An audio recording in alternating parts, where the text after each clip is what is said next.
Hello मेरे प्यारे बच्चों, कैसे आप सभी। I hope you are better. आज की इस वीडियो में हम डिस्कस करेंगे लिमिट्स के बारे में, और लिमिट्स के जो बेसिक फॉर्मूलाज हैं वो कैसे आए हैं उनके बारे में डिस्कस करेंगे। तो हम शुरुआत कर लेते हैं।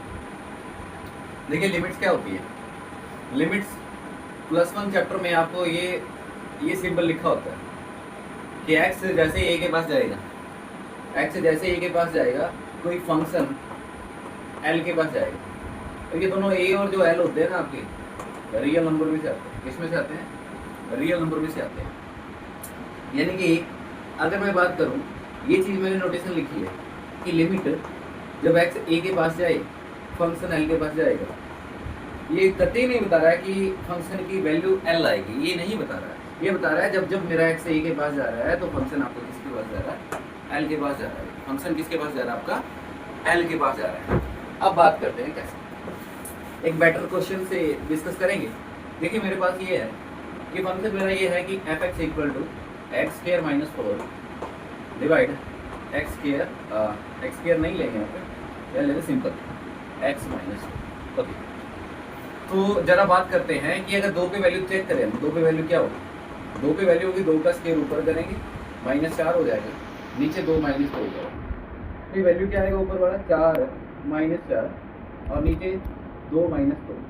यानी कि आपके पास कुछ ऐसा आया जो आपने नहीं देखा अभी, 0 डिवाइड बाई 0, वो जो रियल नंबर नहीं होता। यानी दो पे हम कुछ कह नहीं कर सकते। इसको मैथमेटिक्स के टर्म में बोलते हैं इन डिटर्मिनेंट फॉर्म। इन डिटर्मिनेंट फॉर्म बोलते हैं, ठीक है। तो यानी कि दो पे इसकी वैल्यू नहीं चेक कर सकते, दो पे वैल्यू क्या है वो नहीं बता सकते, बट एक चीज कर सकते हैं। क्या कर सकते हैं? इसकी दो पे लिमिट बता सकते हैं कि चलिए बात करते हैं दो पे लिमिट की। अगर मैं इसकी दो पे लिमिट की बात करूं तो वो ऐसा है, ऐसे मैंने लिख लिया इसको, x approaches to 2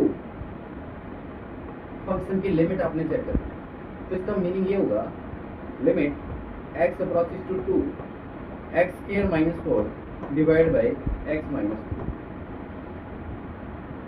x approaches to 2 ये कतई नहीं बता रहा कि x 2 के बराबर है। x कभी 2 के बराबर नहीं होता लिमिट्स में। यानी कि अगर x किसी रियल नंबर के पास अप्रोच कर रहा है तो x वो रियल नंबर नहीं होता, उसके आसपास की वैल्यू होती है। यानी कि अब हम डायरेक्ट वैल्यू नहीं रखेंगे, हम क्या करेंगे? ऊपर फैक्टराइजेशन लगाएंगे, ऊपर a square minus b square, 4 को 2 का स्क्वायर लिख देंगे, a square minus b square, तो x माइनस 2 ऊपर अगर लगाएं तो आपका बन रहा है x प्लस 2 और साथ में क्या बन रहा है? x minus 2।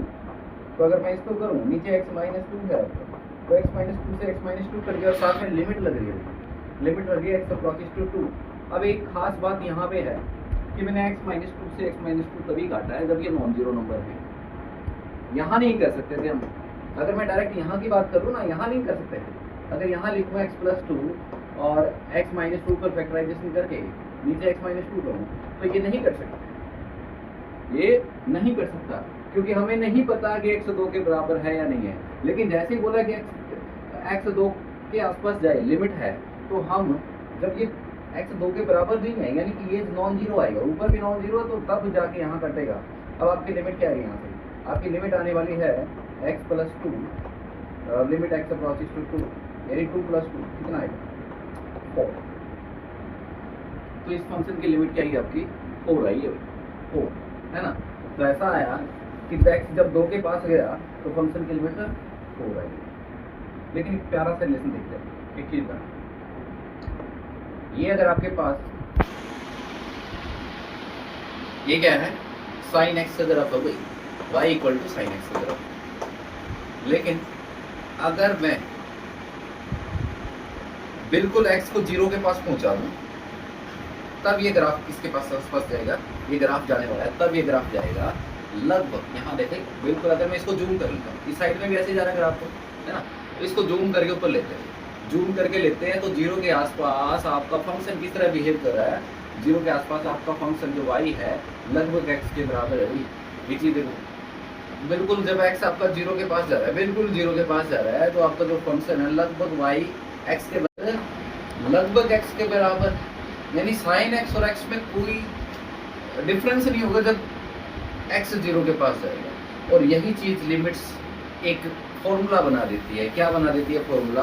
वो क्या है कि sine x divide by x, जब लिमिट x 0 के पास जा रहा है तो ये वैल्यू आपकी 1 होगी भाई। ये वैल्यू क्या होगी? इसके पास होगी 1 के बराबर होगी।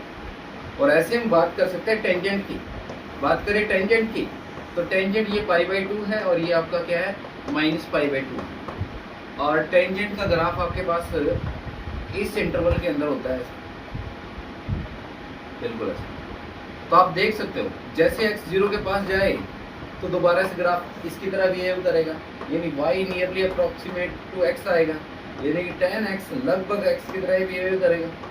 और जैसे बिहेव करेगा यहाँ से एक फॉर्मूला डेवलपमेंट होगा tan x divide by x limit x approaches to 0 1 के बराबर। तो आज की इस वीडियो में दो ट्रिग्नोमेट्रिक लिमिट्स की बात करी है। नेक्स्ट वीडियो में आगे लिमिट्स के बारे में और डिस्कस करेंगे। अगर आपको ये वीडियो पसंद आया हो चैनल को सब्सक्राइब करें और नई वीडियो के लिए नोटिफिकेशन बेल को प्रेस करें। Thank you for watching.